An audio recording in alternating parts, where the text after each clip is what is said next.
who are behind this? I think we can say it's like the billionaires club, and I said that before. I mean, this social Darwinist thing. It's the ultra high net worth individuals. So 3,000 people, and they are the runners of big corporations, of course, and the big foundations, and it's that kind of people, and the financial institutions, all these that are on the global level. They are head of this.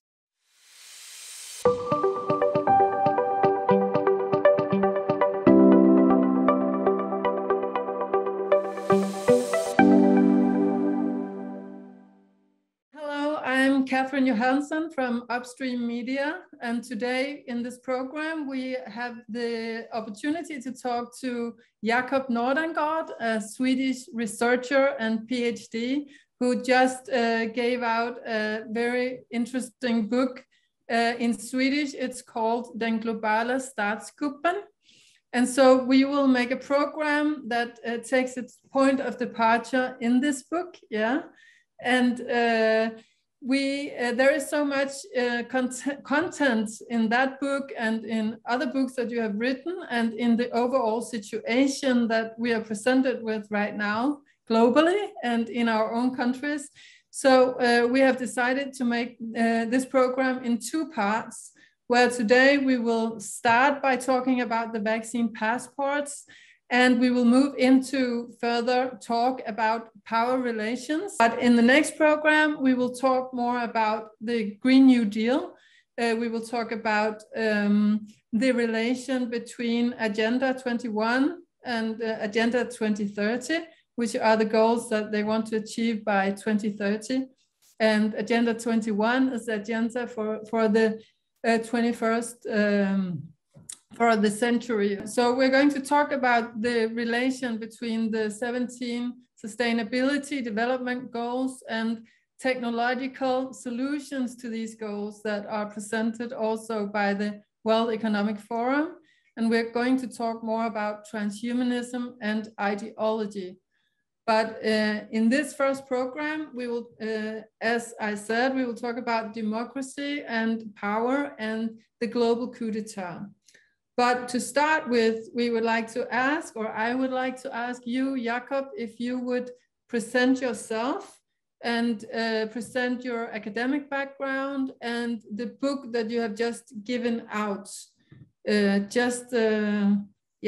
you would present to the audience these things. Yes. Okay. About me, I'll turn 53 next week. I live in Norrköping in Sweden with my wife. I have 2 grown-up daughters. And as I said, I'm an author. I've written 5 books, a scholar and musician as well. I have a band called Wardenclyffe, and have a special thing that I do soundtracks to my own books with this band.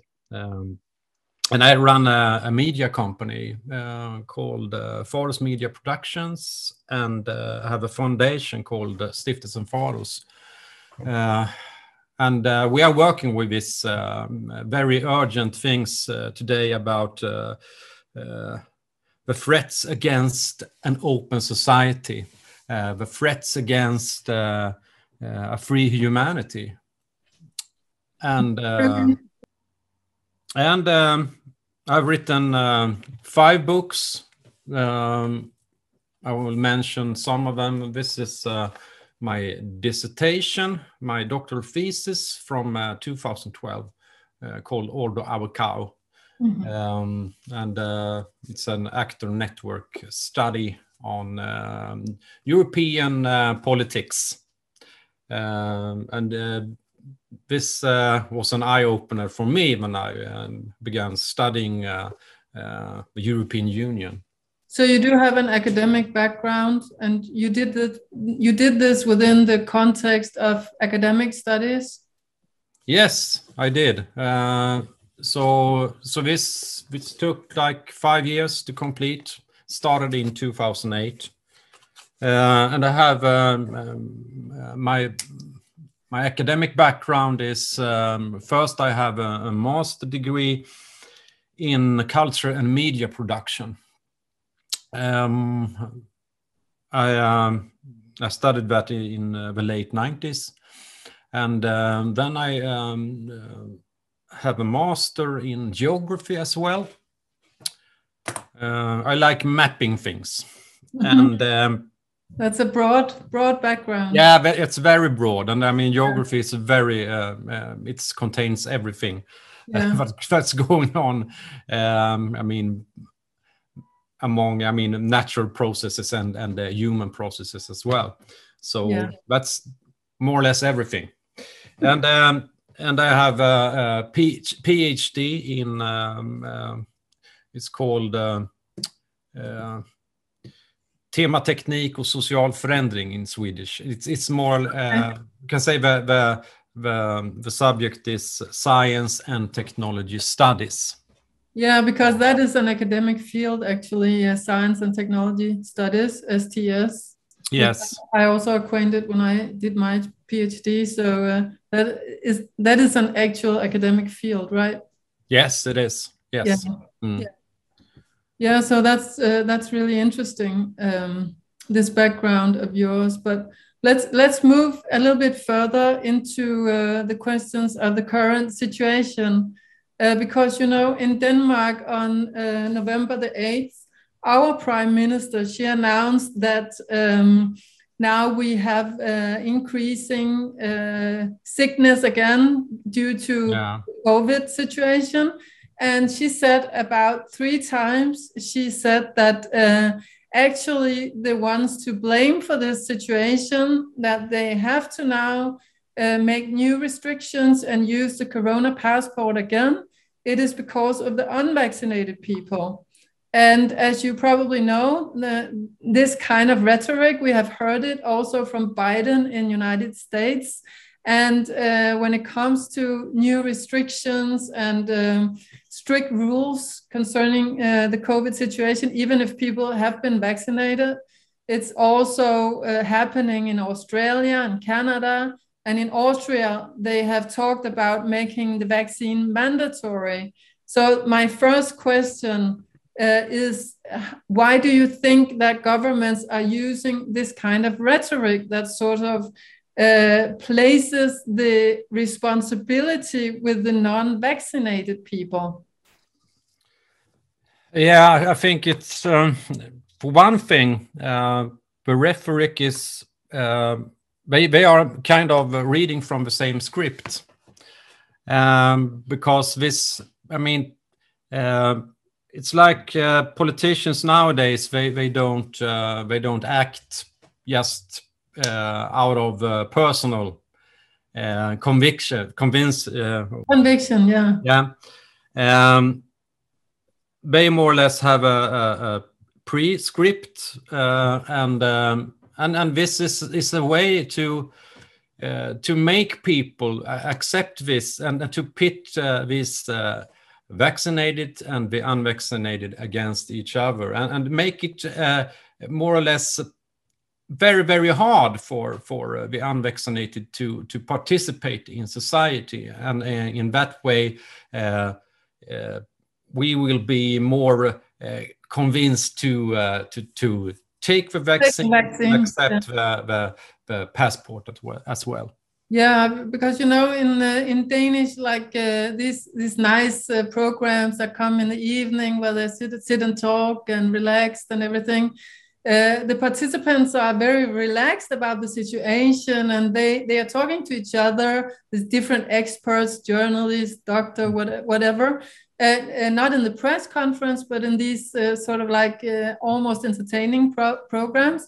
And they are saying to each other that it's not really a problem that we have to use the corona passport, because it's on the phone, it's not that difficult, and we're used to showing other like the train card or whatever on the phone, so it's really not that problematic. And every program you see almost there, this is the kind of consensus. People are smiling, laughing, talking, relaxed about the situation. So it's like, if you don't agree, and if you're not vaccinated, and if you're actually experiencing problems because you're not vaccinated, and you don't want to participate in the very expensive test regime that's happening also, then it's like you're living in a different world.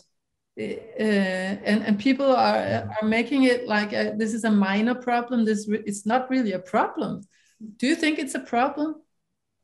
I think it's a problem, of course. I've seen this coming for years now, but also this thing that people get used to this. They have been used to the technology, and I mean it's been more or less like a playful thing to have these apps and everything. And when you go into a shop, you check in, and we just get used to these things. Before it was more like fun, but now we see where this is heading. And I think this is like the boiled frog syndrome. These small steps all the time to get into this technocratic control grid society. So we see what's happening, but most people are actually not taking it very seriously.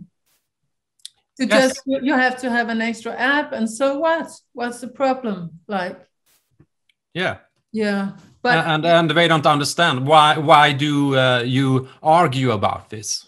Yeah, and this is a non-discussion. Are you stupid? Yeah. Or yeah, absolutely. Exactly. You really cannot discuss it, and people are like acting as if it really isn't an issue. But I want to ask you, because you said we have seen this coming for a long time, actually. So that's what I wanted to ask you. Is this? Do you see this vaccine passport as a result of the pandemic, or has it been planned for a longer time? Perhaps? Yeah, of course, it has been planned for a very long time. It goes back to, I mean, I know the RAND Corporation, they had a report in the early 2000s, I mean, after the 9/11 thing. Mm-hmm. And they discussed the new technologies and the new technology solutions that could be implemented at the moment, totally at that time, but it wasn't accepted. And they discussed this with RFID identification implanted as well. But they said that it's not accepted now. But they had a plan for 2020.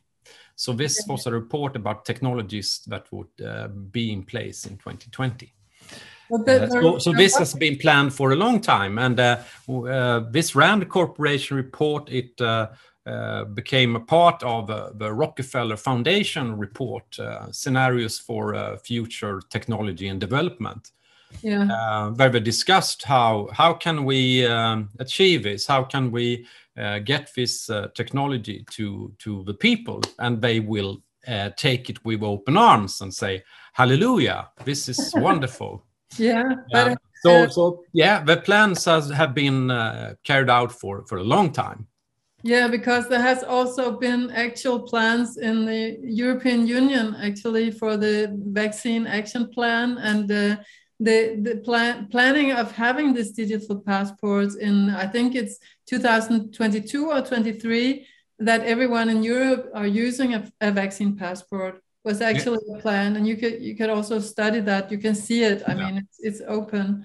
Yeah, it's an open document. It's 2022. They said in that report, and it came out in, I think, in 2018, 2019. Yes. So it was a part of a plan, and as well as they also started something called the Immunization Agenda in 2019.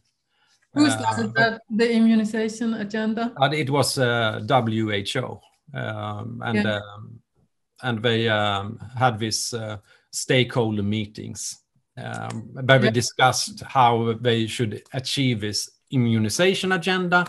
And at that moment, it was just about vaccinations more generally. I mean, nobody did know anything about COVID, the ordinary people, but those in the know knew, of course. So when this and the stakeholders, they said that they wanted to achieve some things in the consultations about vaccination for everyone, and also the anti-vaccine movement had to be dealt with. Yeah, and that's a really interesting concept, because if you have a scientific background or academic background, you know that you cannot talk about like pro and cons in that sense. I mean, that's not very scientific to have an anti-vaxxer movement, because you would have to always be critical, and there's very, very rarely a broad consensus about anything in science. But I wanted to ask you also further, when it comes to this digital passport, about the ID 2020 concept, because you were talking about stakeholders, and we want to, I think many Danish people in this movement want to know more about the alliances that are involved in this whole situation. And so we could start with ID 2020, that connects very much to the digital vaccine passports. But who are actually, do you know who are behind the ID 2020 project? Well, it started in 2014. Yeah. And but it got more bigger and serious a couple of years later when they started this alliance, the ID 2020 alliance. And those involved were the Rockefeller Foundation, a company called Accenture, and Microsoft, and it's more or less big tech companies, big pharma, big foundations like the Rockefellers, and what about Bill and Melinda Gates Foundation? Yeah. And we find in the woman that is heading is the chief manager for ID 2020. She's called Dakota Brunner.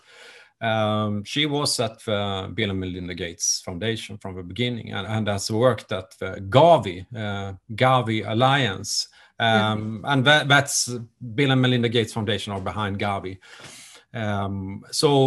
And they were in this network with this public-private partnership long before the pandemic, of course. So, but at the time when they started this, everything was about refugees.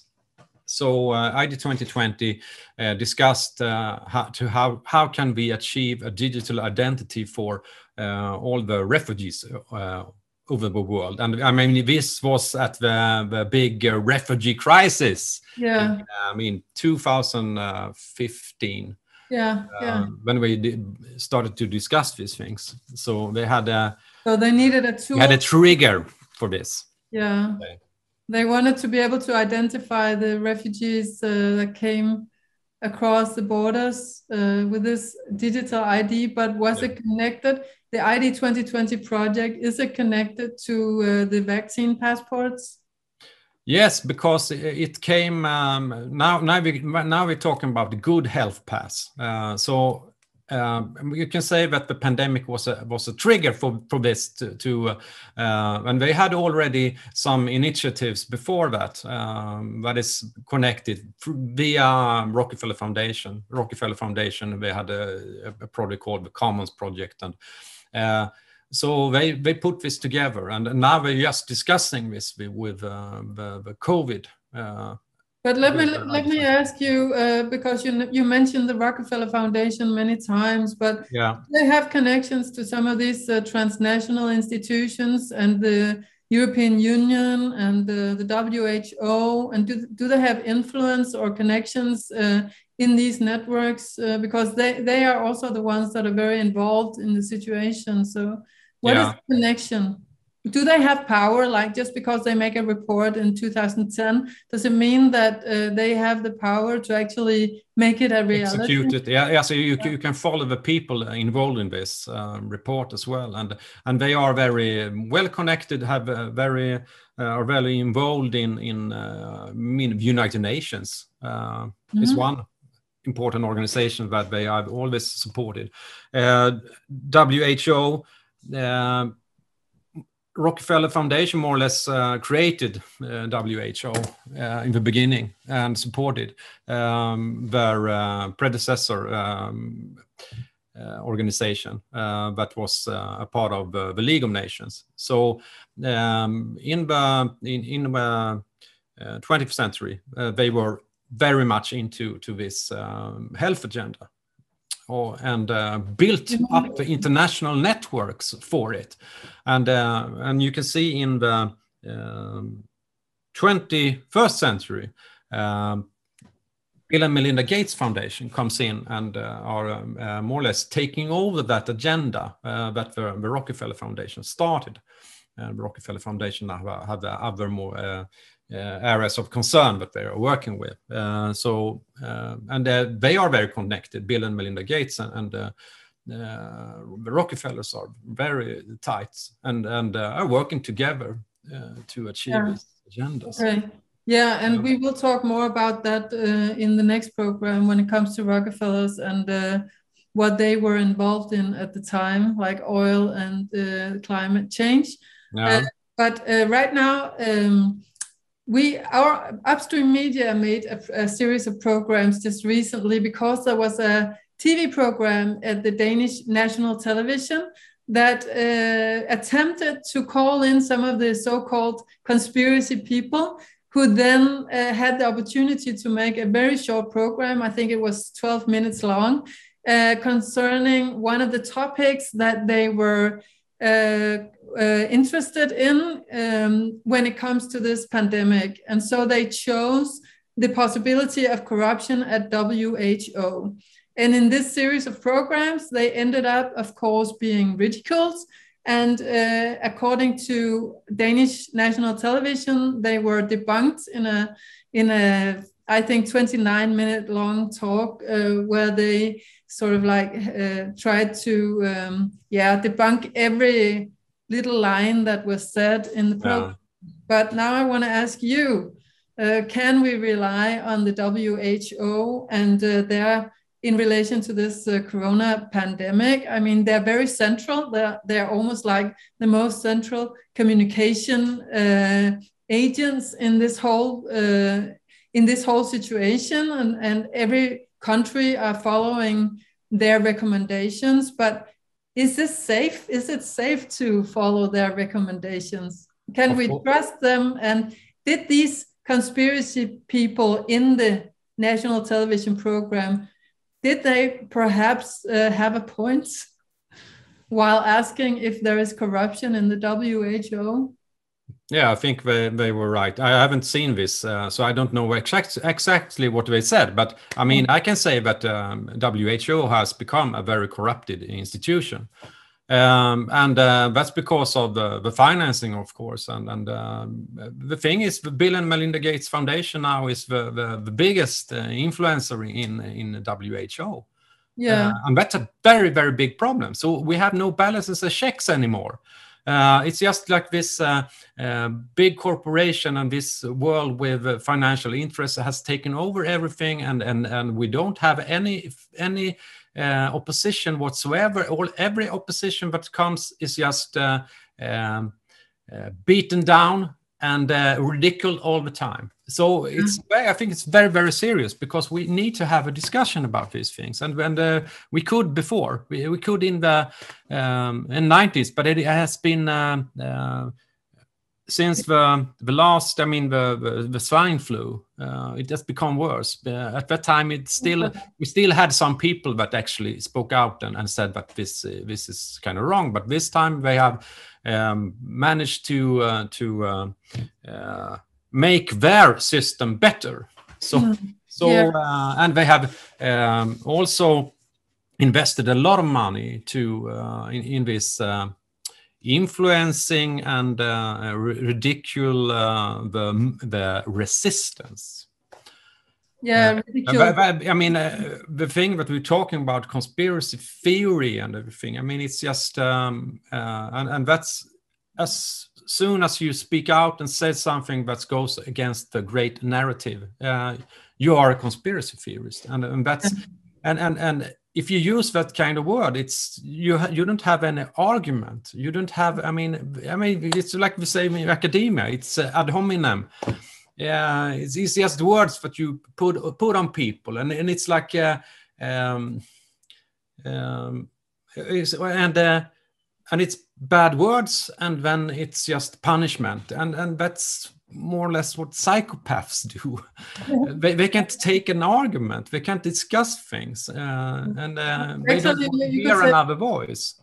You could say the same thing for the great narrative, like in the coronavirus and the way it affects people, and the use of masks and the imperative to take your vaccination. You could say the same, that this is these are theories, and the ideas of what virus actually does, they are also theories.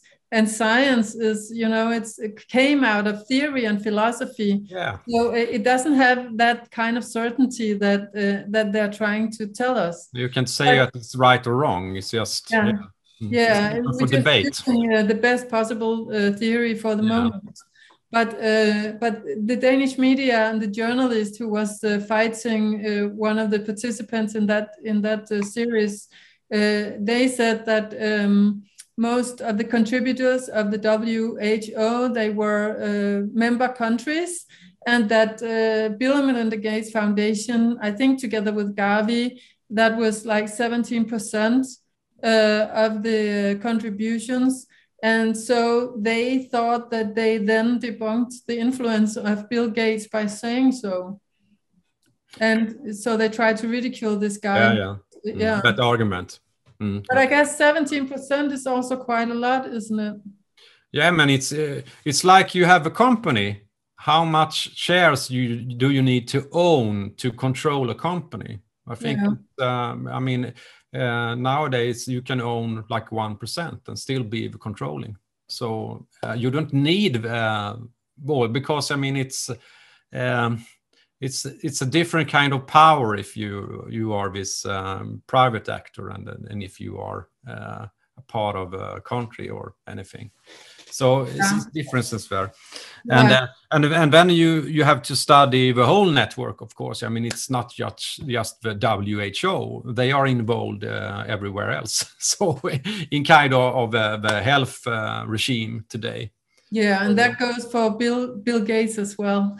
He has many interests, many places that are actually connected to the whole Build Back Better solutions and all of this great new reset and everything.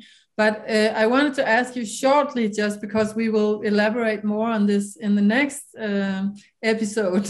But do you see any ties between the vaccine passport and the UN Agenda 21 and the 17 sustainability goals? Do you see relations? Yes, we have a direct relation, and that comes from the ID 2020 as well, because what they want to do is they act we work for the realization of goal number 16. And what is goal number 16? Now I don't have was it I don't have it in okay, but I know in your book, I did read your book, so I know you went through all the goals actually. And yes, I have, but it's framing peaceful and including societies for sustainable development. Peace, justice, and strong institutions. Yeah, that's what it's in English. So I guess a vaccine is a part of that? peace and that's to achieve a digital identity for everyone on the planet. That's part of this goal number 16, and these goals, they sound so good. You can say no to them if you just hear these words, but they have this goals inside them. But and digital ID is one thing, and if you talk about vaccines, it's in like 14 of these goals. We talk about and again we will talk more about this specific goals next time, because there's also a report from World Economic Forum about some digital and technological solutions concerning each and every goal of the 17 sustainability goals. But now my next question concerns this. The last question about health passports is about health passports as a power strategy, and I wanted to ask you shortly if we have seen this before in Europe. Unfortunately, it was in the 30s and 40s. Yes. Yeah, the Nazi Germany regime. Yeah. Things. So it's not fun to see these connections. It's very worrisome. Yeah. And then I want to move into these questions about the power relations and further into the alliances behind the situation. And at first, I want to say that usually, because I've been also a critical thinker in all of this, and so I have also networked with people who are critical thinkers. And the first answer you always get, no matter who you are talking with, except from the conspiracy theorist and tinfoil hat stuff, it is that you are not a doctor, so you really cannot have any knowledge about the situation. And that is what I want to, complicate this idea. Do you have to be a doctor to be able to critically thinking about this situation? And is this first and foremost about medical science? Everything that's happening, is it even about medical science, truly? No, it isn't. The medical thing is a trigger. You have to know about power relations. You have to know about how the world function and how these power structures look like, and the logic behind them. That's what you need. It's very important, because if you don't, you will just go along with these things, and you won't understand why things happen. Yeah, and you have to understand media logic. You have to. It's such a lot of things you have to understand psychology. So it's a lot of things to understand. Not just this medical thing. It's just and it's exactly the same in when we discuss the climate issue. A lot of people, you don't know anything about this, how the climate system works. Well, actually, I do, because I'm a geographer, so I have actually studied climatology, but a very short time. But anyway, but it's the same there. You have to understand the whole why does this thing happen, and who are running this, who are setting the agenda. Exactly. Mm-hmm. And do you think that the money circulation is also playing a role in this? Or, I mean, studying money circulations? Yeah, of course. Money runs the world. And I have used this in my doctoral thesis, resource dependence theory. Because, it's something, of course. Can you say that again? An organization needs resources, it needs money. And people just don't give some money. They come with an obligation. Yeah. You get the money if you do the things we want you to do. That's how it usually works. So money and strategy always go together, right? Yeah. Exactly. What did you call it just before that you were studying? Resource dependence theory. Okay, resource dependence theory. But you also use the actor network theory. And but why do you think it's so difficult for people to understand that academia and science can be so much more than numbers and statistics? Why do you think it's so difficult for people to understand? like you said, you also have to know something about media studies, psychology, group psychology, discourse, all of these things. They are traditions, they are academic traditions in our cultures, in European cultures at least. Have people forgotten? No, but I think it's more or less how you are as a human as well. I mean, some people are very they have this narrow space they can look on. They don't have this holistic way of seeing things. It's very hard for a lot of people. So it's not nothing that is special or I didn't find the word for this. Yeah. But okay, so you think it's actually kind of normal that people relate to the world in one specific way and sort of a little bit. And I mean it takes time. I mean to actually have all these disciplines and study this. I mean it's very complicated and you have to know a lot of things, but I think also it has to do something with who you are as a person, because I mean, it doesn't.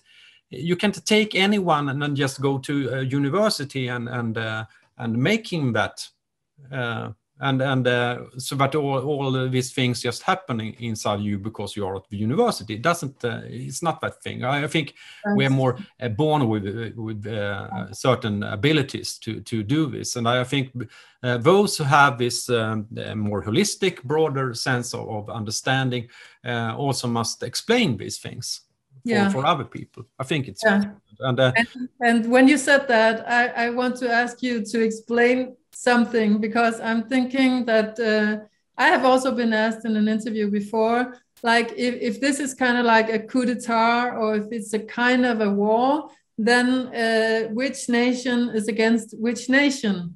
And if I ask you, is it enough? Does it explain things if we think about nation fighting nations in this situation? No, it's not nations anymore. It was a long time ago we had this nation thing. Now we have a network society, a global society. That's what we have. And we have these mega corporations and this big foundation, and they don't have any borders. They work everywhere. And that's the logic we see today with this World Economic Forum and that we have this global agenda, and Agenda 2030. It's just we have this. We have a global economy. So nations aren't that important anymore. Do you think people understand that? Do you think, number one, they understand that we have a network society? And two, do you think that people understand that the nation state has actually lost a lot of some of its power today? No, I don't think people really understand this. It's not when I talk to people, this is a new world for them. Yeah. Because the thing is, we have propaganda, we have indoctrination, and all the time the media tells you one thing, and they tell you that Russia is dangerous. Yeah. And you and the Chinese and whatever is up on the agenda. So they hardly explain this, and I mean. They don't explain how power functions today. They hardly do it on the universities. No. And they have it's an aged model that they use. So maybe that's also part of the problem today, both with the medical science and the way of understanding politics and democracy and everything, that we're actually leaving an old world. Like the paradigms that we are used to, they are not useful anymore. Is this also part of the problem? Yeah, it's a part of the problem. Yeah. But then I want to ask you, because this is like one of the number one questions of Danish critical thinkers, I think, because if we're saying that it's true that there has happened and is happening a kind of global coup d'etat.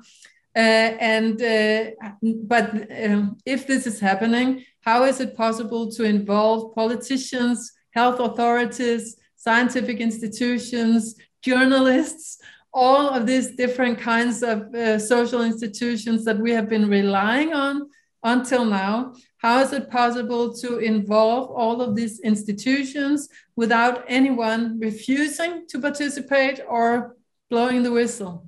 What would you say to that question? I think they want to be part of a club.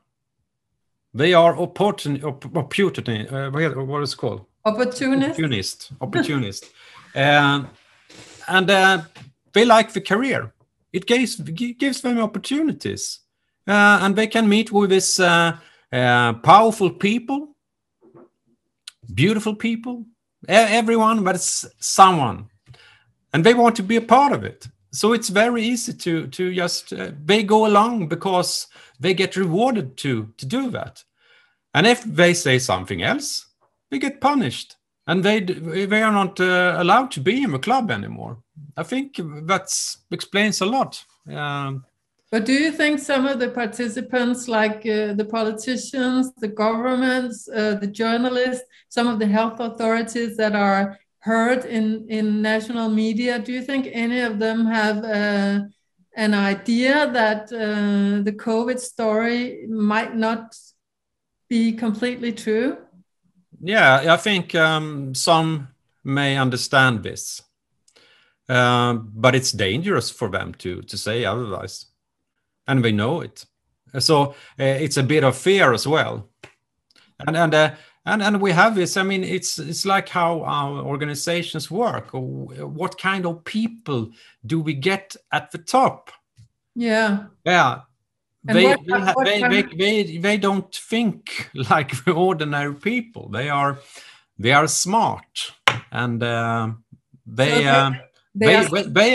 want to achieve this power. That's like Henry Kissinger said. Well, Henry Kissinger. But did you said they are smart? But you mean they are smarter than others, or what? They think they are. They think they are smart, and I mean that's one of the thing with and it's like social Darwinism. We have achieved this. We are at the top, and because of that, we can rule over everybody else. Because it's like we are gods. I think that's how they justify this. Yeah, that's when we get into the a little bit religious part or ideological part behind all of this, you can say. Yeah. But I want to ask you also, when it comes to these authorities that are that are carrying through this narrative and restrictions on their own people. Do you think some of them, like the prime minister or some of the head politicians or whoever participates, experts and journalists, could they be under some kind of force restriction, or could they be under some kind of real threat, like serious threat to maybe themselves or their families? Do you think they could? Yeah, so maybe if you are in that position, it can be if you do something, it gets consequences. I mean, we have had these cases before in the world with world leaders that had not been doing the right thing anymore. It's not like Aldo Moro in Italy, and we have had these cases with politicians that has been murdered. So, and I think a lot of them they know this. It's a part of the game. Yeah, and now. What was I going to ask now? Yeah, I want to ask you if you could mention which alliances you think are the most important alliances to mention when we're trying to understand the coup d'etat. I mean, you already mentioned Rockefellers and Bill and Melinda Gates and the UN and the WHO. Are there more institutions that are important to mention, or even people, if we want to understand like who are actually behind this? Because that's what everyone that understands with it, they want to ask this question constantly. Who are behind this?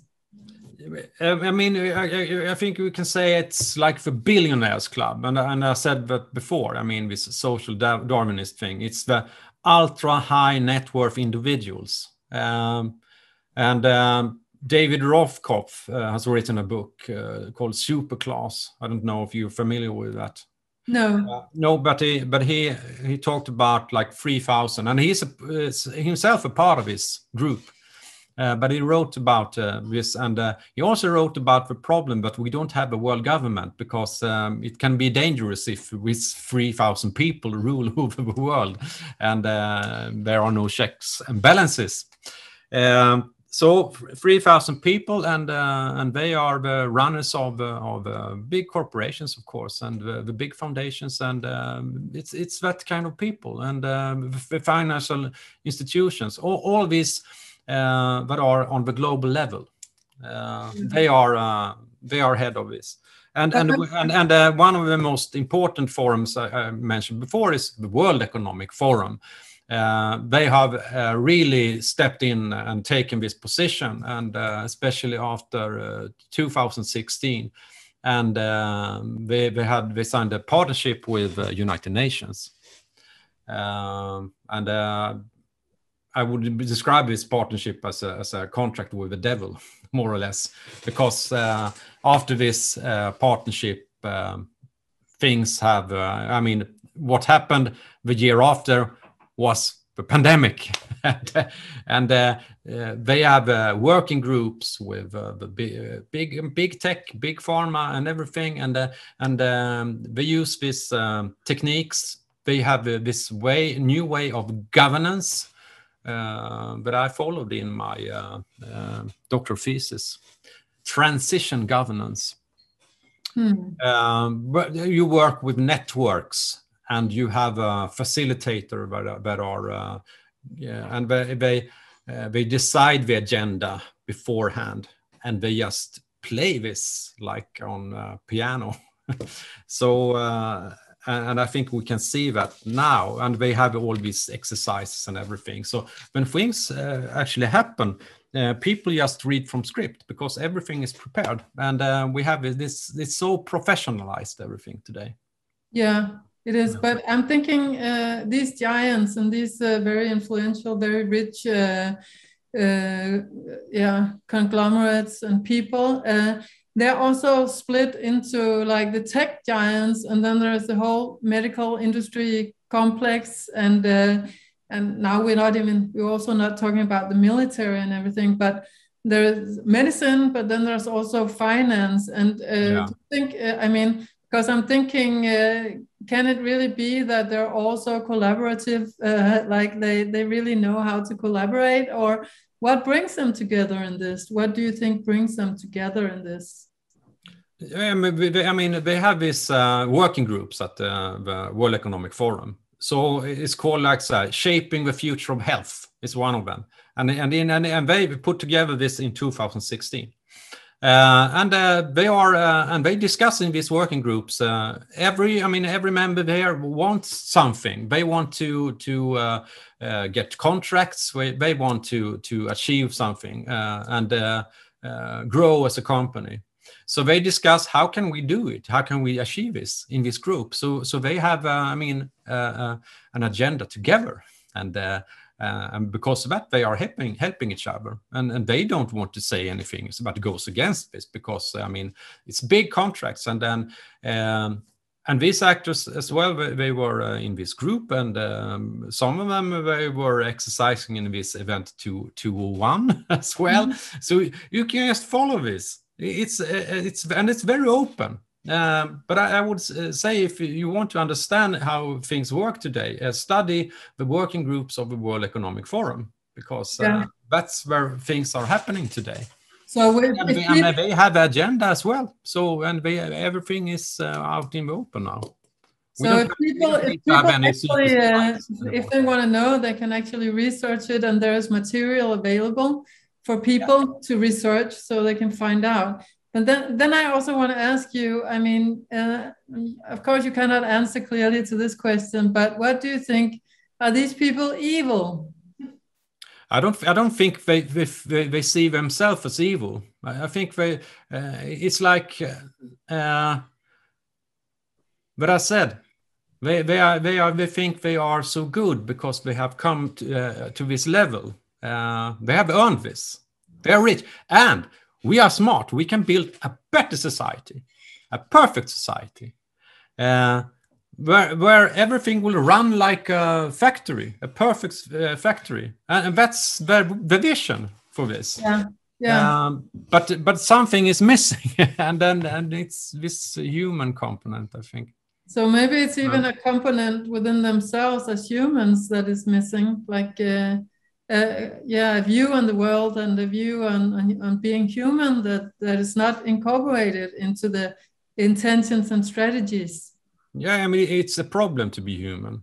Because humans do wrong. Humans are not perfect, and they want a perfect society. And also, that's what you're going to discuss the next time. I mean, this with transhumanism, and that's why they want to achieve this and build us into the machine, so that we will act as we should. Yeah, because also human beings are unpredictable. If you just let them do whatever they want, you don't know where they end up, like if they follow their own passions, for instance, and you don't know, are they going to do the job you want them to do, or are they going to do something totally different? So exactly, and the thing, they hate it. They don't want it. They want to have a planned society, but they know exactly what will happen. I mean, and that's, I mean, we can look about back in history with. Like, for instance, they had these astrologers at the courts in medieval times, and because they wanted to know what would happen, and ever since they have wanted to achieve a society that they will know what will happen. They don't want any spontaneity at all. I heard Kathrine Austin Fitz say that it's what they're trying to do is actually risk management. And so she's trying to objectively talk about that. She calls it Mr. Global. And so she was trying to objectively say, what are they actually trying to do? They're trying to do risk management over the whole world, the entire world. Like, And they wanted to create also. They don't want other people to create crisis. They want themselves to create crisis, so that because crisis gives opportunity.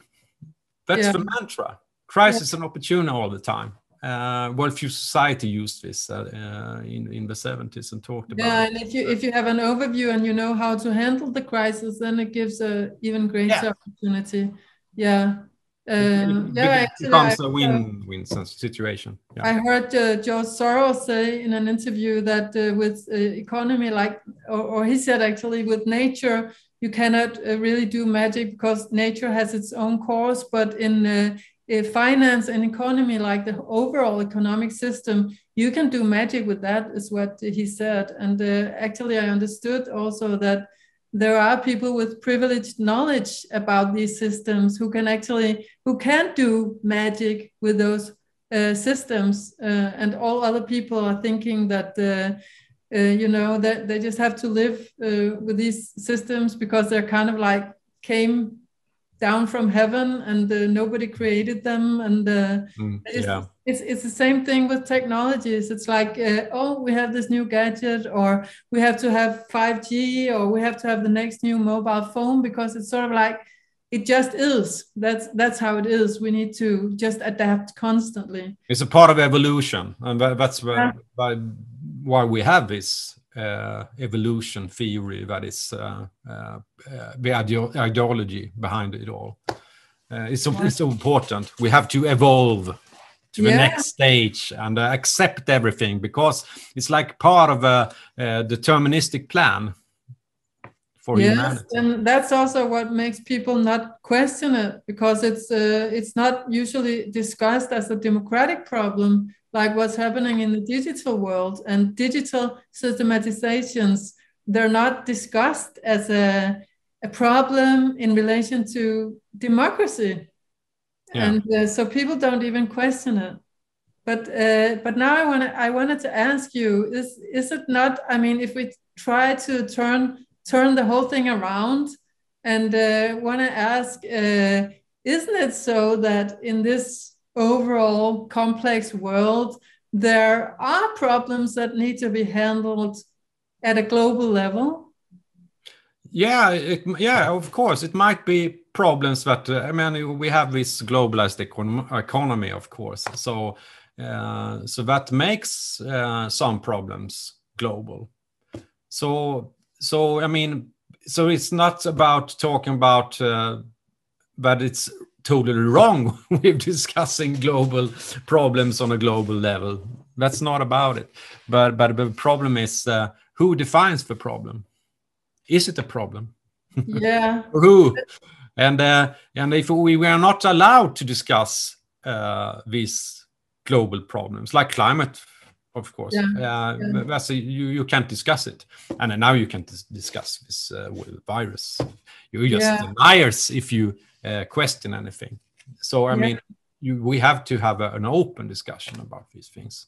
Yeah, I remember that very clearly in the academic institution where I was, that it was all of a sudden it wasn't allowed to question anything about climate. All the things about environmental issues and stuff, it turned into climate issues, and it was just non-debatable. So yeah, I remember that I remember a change actually.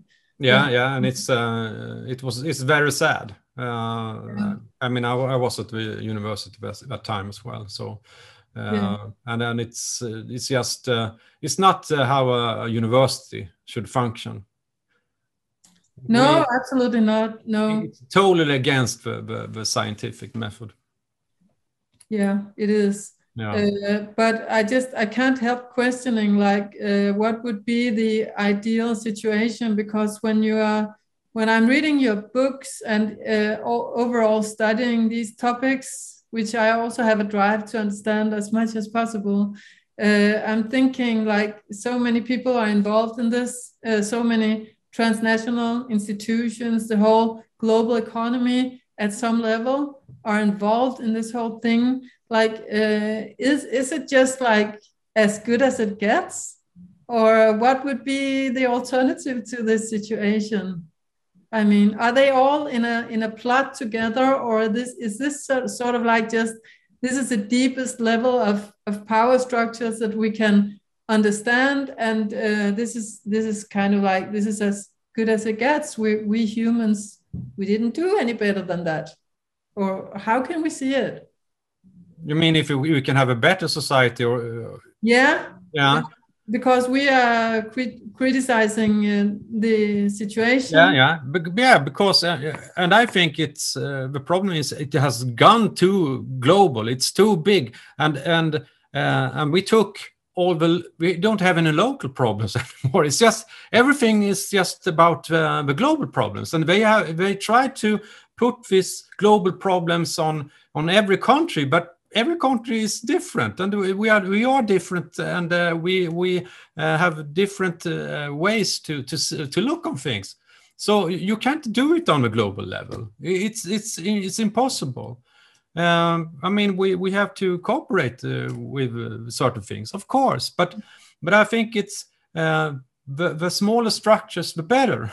And we are not made to. I mean, how many people do we have? Can we? I mean, we haven't changed as human beings.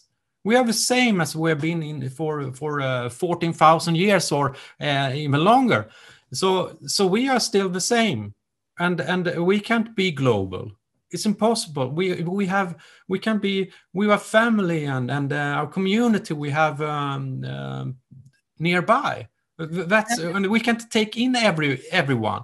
And I think, I mean, the problems you see, that's a real problem. I mean, if you have a water leak at home, that's a problem. You have to do something about it. But now we are watching television and seeing other people's problems and worrying about that. Yeah. And we don't even know if it's a problem. But if everyone, look at yourself and take care of yourself, your own problem, and try to be a balanced person, and try to try to achieve that you will be better all the time, and work with yourself. And that's where you start. You can't start on a global level. This is totally wrong. Now they're trying to build this system that will tell us what to do, and if we don't do the right thing, we will be punished. But it's totally wrong, and it won't work. Exactly. That's also why I wanted to ask, like, it's kind of like the same that maybe you already answered it, but the question is that, first of all, why did we ever expect the people who have the greatest power in the world to be able to hold empathy and overview over billions of people whose lives they influence? Like, why did we ever expect it in the first place? Did we expect it? I don't know. I don't know, but so many people are relying on the systems, and maybe also because in Scandinavia and Western Europe, we've had really good lives for a while. We've had peace and democracy, or some kind of democracy, and more people had their needs met. So they really don't want to bother thinking about also historically, when did we ever experience that leaders of great power could hold empathy and overview of the interests of each and every person in the society over which they rule? I mean, do we know of this historically, that this has ever happened? No, I don't think so. I mean, maybe we can have some leaders that are more empathetic than others, but I don't think. I mean, it's power. If you want power, you take power, and if you take power, I think you lack some. You're not empathetic if you really want to get that. In that, I mean, it's just you don't rule over others. Even if you are empathetic, but that's also very much what you said just before, because I mean, in our personal life, I guess we all experience, like, if you have a job you're passionate about and you use a lot of time on that, you have a family, you have a partnership, you have some close relations, and you want it to be the best you can towards all these people. Sometimes there are clashes because it can be difficult to navigate. So how could you, I mean, even if you are empathetic, it can be very difficult to take care of the interests of really many people.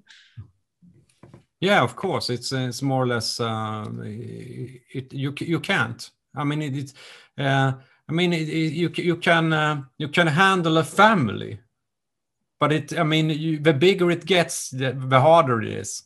Yeah. Actually, because it's kind of a balance you can have in a family with energies and everything, and what you do, and you have everyone have a place and a meaning. So it's much easier, but it's hard in a city. Yeah.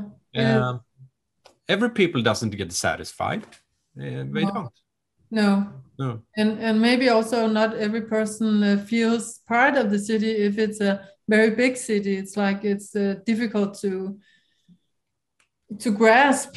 I mean, Copenhagen is a small city, but if I lived in a really big city in some other country, even London or wherever they have these very, very big cities, it's like impossible to even feel a part of that big city because it's so big. Yeah, you feel you're a part of your little community. I mean, I know my neighbors in my block here where I live in Norrköping. That's the one I meet in the house. I don't know the others that are living in the house next to them. So it's just here, and I think we can't handle more. It's No, so and the whole thing with I mean Facebook and this. I mean, we have so many friends. I think I have 2,500 friends, you know, and I have just met a few of them. So yeah, well, actually, during this crisis, I think more people in Denmark are starting to meet each other. Actually, they are connecting on Facebook and actually meeting physically as part of networking in this crisis situation. Networking of critical thinkers, you can say. yeah, and that's a good thing, because I mean, what's happened is that I mean, I lost all my these university educated people that didn't want my critical thinking, and other people as well, but didn't like what I was doing. Yes. But instead, I found new friends that actually understand me, and that's the kind of people I want in my life. It's like you build a family. You get a partner that you want to be with. Exactly. But it's very interesting, because I also have connections from my PhD days that were about technology and science, and there's pretty cutting edge, as I said, and even study of consciousness, which was pretty rare that it was even possible. Yeah. But actually, these are also the people that started to criticize my writing on social media in the beginning of this crisis, and who actually several of them left me because of that. And that's really that has I mean, I've been very surprised that they actually would not see what was happening. But again, they may be artists, and artists. The reason I was interested in that area is that you sort of break boundaries and you see the world in a different way. But I guess also, if you are an artist and use technology, you also had to get funding for these technologies that you're using in your artworks. And so gradually you are being integrated into that whole technocratic system, I guess. And it is, as you say, you have your career, you have your funding, you have your friends, you have everything in that connection. So you don't want to, you don't want to let go. It's something that makes people upset. Yeah, but it's kind of what do you call it? It's kind of scary, yeah. That because that's also what I wanted to ask a little bit about, because it reminds me, of course, of what we have learned about the 30s in Germany and Europe. And I mean, this is a very sensitive topic, of course, but do you see any connections between some of the ideologies or goals of Nazi Germany and the situation now? I mean, also at a concrete level, when it comes to particular people or agents, are there relations from that situation and period and those in power and now? Yeah, I think so. I think if you look on World Economic Forum and the Fourth Industrial Revolution, I think that is what Hitler would have wanted to achieve. If Nazi Germany had the technology at that time, they had done it, because they're talking about altering the human being and all these things, and creating superhumans, and it's very disturbed. And also this we have this collectivism now. You must obey all the time. If you don't obey, you get punished. Yeah. It's, and they claim to be like we are doing this is for the good of society all the time. It's for the society, and if you don't follow society, you are an enemy of. So I think it's very close to and we are heading in a very dangerous direction if we don't do something about it now. Yeah, there was also an involvement of medical industry at the time, I guess, at the time of the Second World War. What do you say with medical, like of course, medical experiments. Farben and there were also Nazi doctors that went to the States and Australia who were not persecuted. So I think there are many lines between the situation then and the situation now. And we have the IBM that were behind this. Registration machines for Jews and other people in Germany, but are now behind this technology for. So that is like the economic side and the production side. We haven't really discussed that in the history books or history lessons when we went to school. Yeah, we can find the same actors behind this, and I've talked about the Rockefeller Foundation. Rockefeller Foundation, they funded this Kaiser Wilhelm Institute in Berlin, and I think until 1939, they had these affairs with the Nazi regime for a long time. Standard Oil, the Rockefellers, so oil company, they gave the Germans technology to make this coal to liquid, so they could get Luftwaffe in the air. So they have, and it's like, and it's also this. We see this guy Klaus Schwab, and he looks like a Nazi crook. Yeah, he does. But I also heard that his father was actually a Nazi. Yeah, he was. He had a company in Nazi Germany. I want to ask you the very big question here. What do you think is the ultimate goal of this global coup d'etat? Do you have any idea what is the goal? Why did they put all this together? Why did they work so many years to achieve this? What is it? What do they want to achieve? What I found out in my research is a big idea about something that H.G. Wells talked about, the world brain. The world as a perfect system where everything is functioning like, it's like you're a conductor and you can just, people will just do and follow, and it's the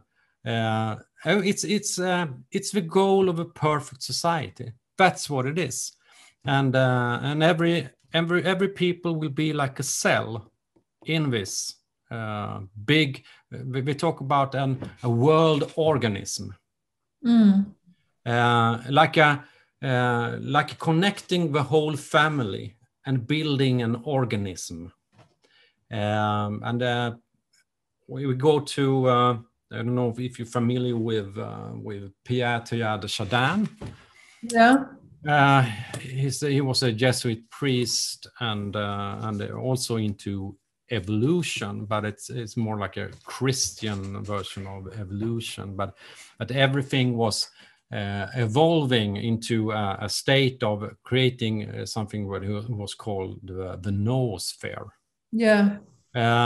And that's when people will go from the biosphere to the noosphere, the thinking sphere. And the first stage of this is the internet. And the next stage, and this is what Arthur C. Clarke talked about as well, because these people, these visions, they were discussed by an intellectual group. We can say that it was the humanists, a lot of them, and humanism more or less is the more that they're into evolution and the thinking of that humans should be responsible for the evolution and take care of the evolution of the planet, and this is and the goal was just to create this big organism with a brain. And because you have a body with people, and you need to have a brain that is steering this. So that's the big idea for this. And well, that is actually ideology. Yeah, it's ideology, and we will touch upon this in the next time, I think. Yeah, because we will. It's into transhumanism. Yeah. Very much. Yeah, So it's a philosophy and ideology to perfect the world. But then I can ask you, like, can you know this for a fact that this is actually what's happening? That they are steered by particular ideologies, and they want to use technology to achieve this, and they want to involve the whole wide world. I mean, yeah. I mean, I would say this is well documented.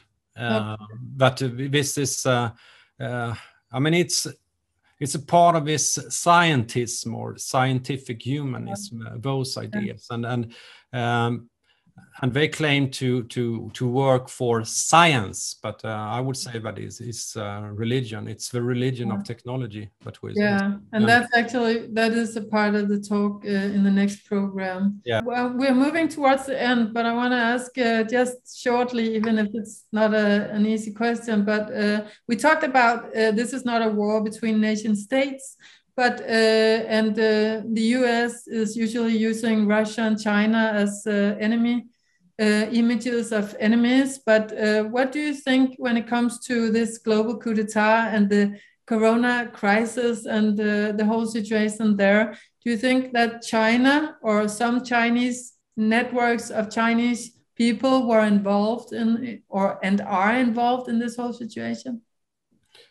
Yeah, I mean, of course, China is a part of this. I mean, the Chinese is a part of, and they had this cooperation with the Americans, and I mean, this is documented. And the Chinese, they are a part of the G20 group, and they have signed.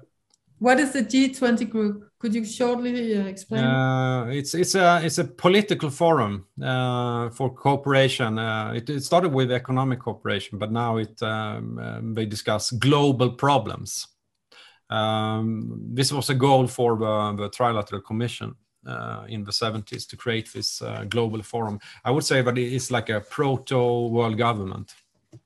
Because it's the most powerful nations in the world that are involved in this, and they have stated they work for a new international economic order. That's the goal for them, and they work with to achieve Agenda 2030, and also to implement these technologies for the fourth industrial revolution. So. No, I mean, the only thing they compete in is how fast they can to achieve this society. That's the competition. It's not that anyone said, "Oh, this is a bad idea." No, so it's kind of like it's a straight line of they're all moving strategically in the same direction, but they do have some competition between each other, the different actors involved in this. Yeah, it's more like we have our company and you have your company.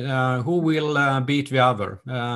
It's like it was in the Cold War. We had with superpowers and trying to get a man on the moon and build as many weapons as possible. And I mean, it was a part of development. They develop things. I mean, and that's a strategy to work with this.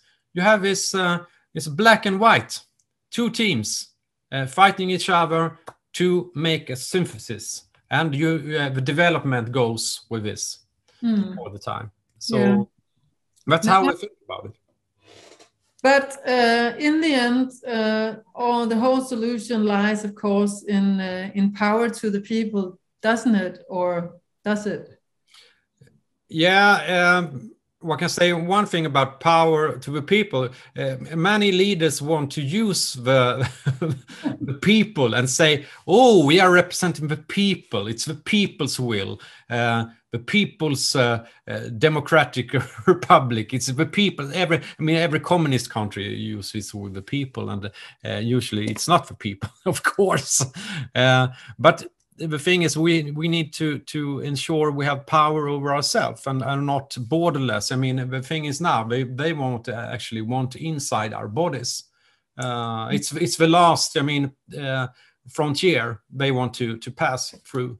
So that's very important to just to work with yourself and have defense against this, because we have our human rights.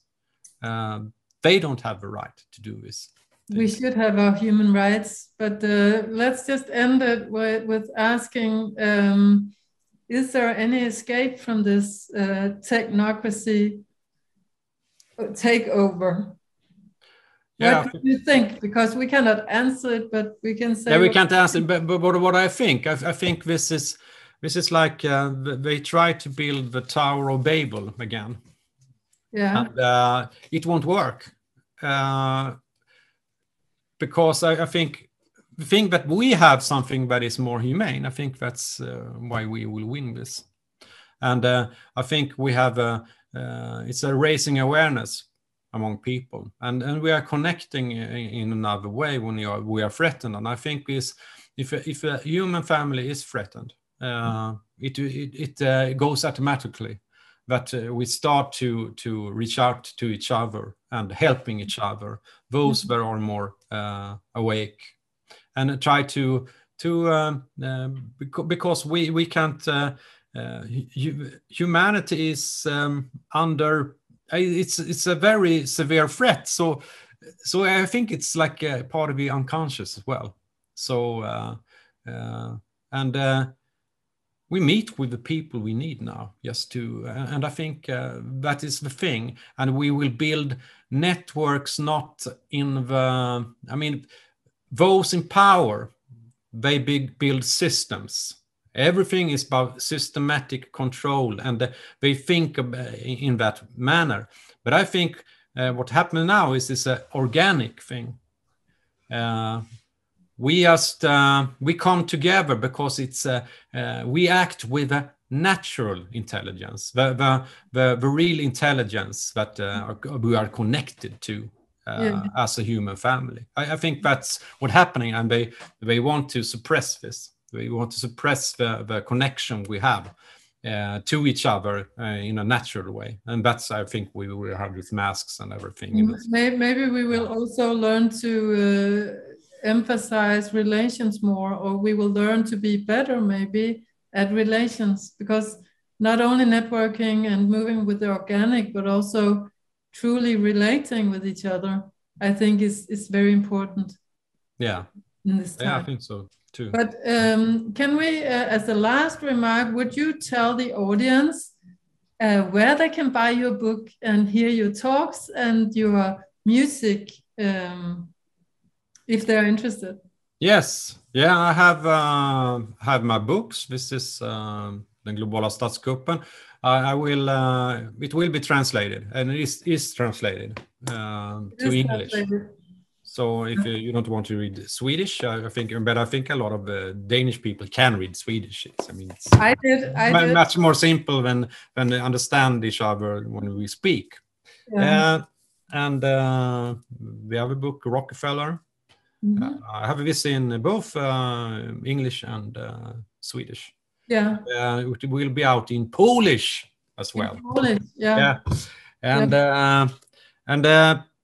these books, and I have a short book about myself as well, where I have a history about how when I found out these things about the university and what is happening if you have a critical thinking today. Yeah. So it's a kind of biography, but you can find these books on Faros Media. That is PHAROSMEDIA media.se. Yeah. And it's possible to buy the books there. And I hope place a link under the program. We can place a link for that will be good. So yeah. But I hope that I will eventually find a Danish distribution as well. Yeah. We'll look for that then. Yeah. And I can say to the audience that I think it's very thorough work, and it's very relevant work, both of the books actually. You get so many details, and there are so many references, and it's I guess this kind of work is some of the most important work in this time. that you know, when people really make these efforts, because this is the most important knowledge to gain in this period. So yeah. It's I'm very glad that you said it. I worked very hard to get this out, and that was the thing at the university as well. As it was very hard. A lot of people didn't want me to get out this doctoral thesis, so but I felt I had to do it because it was so important. I knew that these things could happen. Yeah. So but I wanted to say that I also have a YouTube channel where you can find my lectures and also some interviews and music, of course. And I have two channels. One is called Wardenclyffe on you can post the links and the foundation Stiftelsen Farus. So yeah, so there's a lot of material to dig into, but before they do that, they can also see the next program that we are going to make. It's going to be just as interesting as this one, on Build Back Better, the Green New Deal, and transhumanism. So we'll look forward to having that talk also. Yes, okay, thank you. Thank you so much for this talk, and we'll talk again. Yeah, we will.